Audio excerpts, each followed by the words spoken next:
So mga kalupit, nagluto si Lupit ng ginataang kambing. Yan.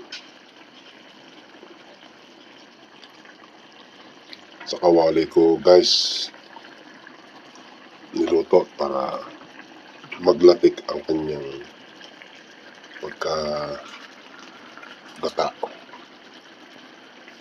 Gumamit ako dito ng special na gata. Ang patak niya ay aroy. Yan. Special po yan.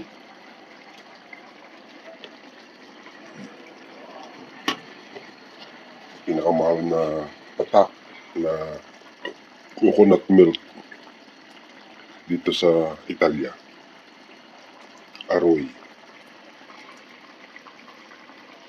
Puting-puti po yan mga kalupit.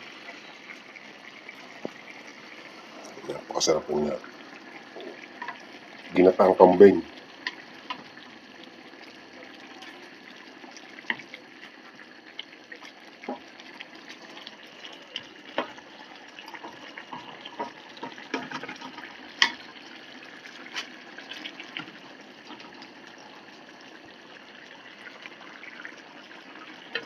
Taob na naman isang kalderong tao.